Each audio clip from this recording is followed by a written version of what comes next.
Okay, my name's Cathy.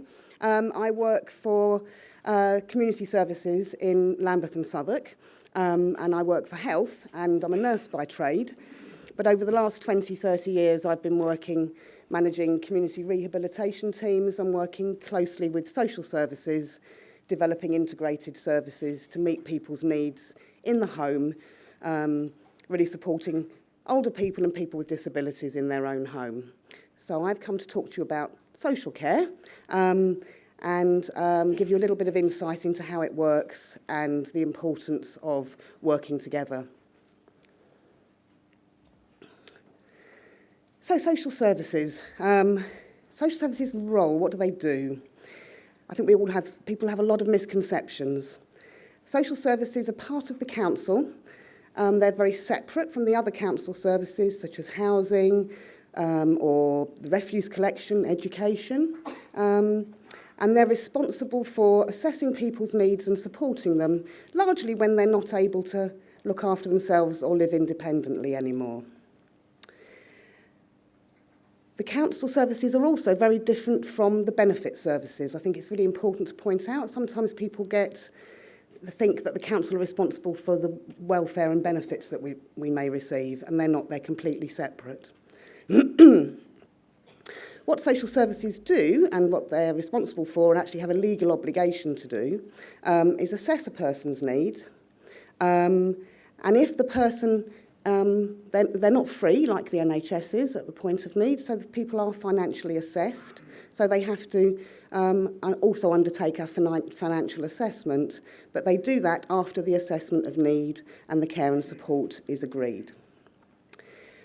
Once they've assessed need, they will develop a care and support plan for an individual, and that might involve helping someone get washed and dressed, undertaking their shopping, collecting their pension, etc. By and large nowadays, social services don't deliver that care and support. They commission it or they buy it from other providers. And those providers will be perhaps nursing homes, residential homes, and care providers, home care, domiciliary care providers in the community that give care into people's homes. And they also commission voluntary sector and other organisations. Once they've commissioned that care, they give the care and support plan to that provider, and then they're responsible for monitoring that care and for reassessing needs should needs change. So how do social services work together with health? Quite often, healthcare staff and social care staff work really closely together. So they will perhaps be in a multidisciplinary team in a hospital, and they'll be talking regularly about an individual person on a ward, arranging their discharge. So they'll be liaising very closely, perhaps talking in meetings at the bedside or in someone's home, but often through making referrals to each other. So as a healthcare person, I've spent years filling out forms, referring to social services, and social services spend ages filling out forms, referring a patient to healthcare services. So sometimes they work closely together, but quite often we work in a degree of isolation. So if I'm in a social work team in the community and I get a new referral for a person, perhaps a neighbour is worried about someone and rings the council to say, I'm worried about my elderly neighbour. As the social worker responding to that, I will have very little information. I will only have what perhaps the neighbour has said. So I won't know who else is involved in that person's care or support.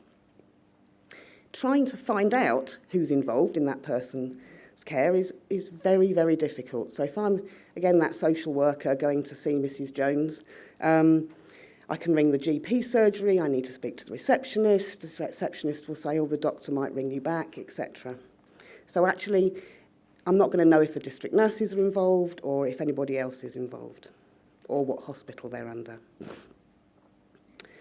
So as a social worker, what do I do? I'm a social worker or I might be an assistant social worker, and both of those roles in social care are responsible for assessing somebody and developing a care plan.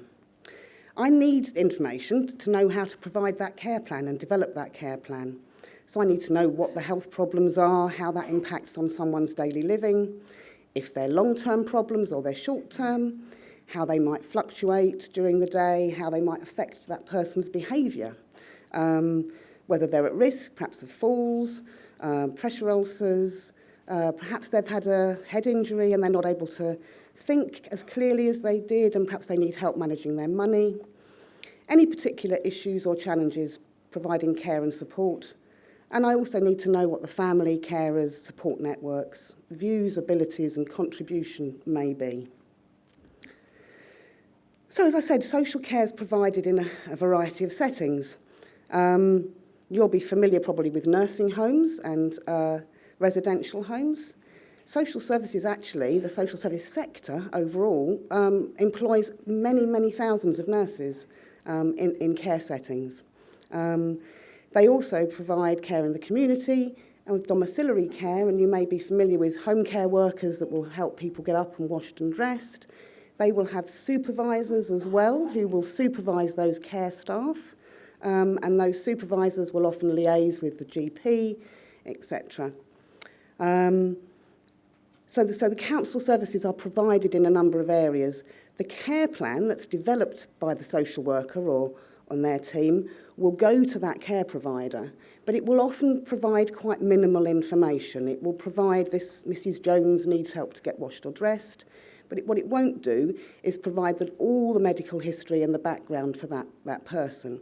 So the care provider often is provided with a limited bit of information, enough to give care, but they won't be given a lot of background information in order to really understand the detail. And people change as well, and people may go to hospital, they may have something else wrong with them. That care provider isn't automatically updated. So if the person goes to the GP and the GP makes a change or a new diagnosis, that care provider will not automatically be informed. Similarly, a lot of care providers will provide medication for people and support with medication and help them take their medication, but they're also not routinely provided with updates on people's medication. So a lot of our care providers, much like the social workers, have to do a lot of investigative work to find out any updates or information on providing care for someone.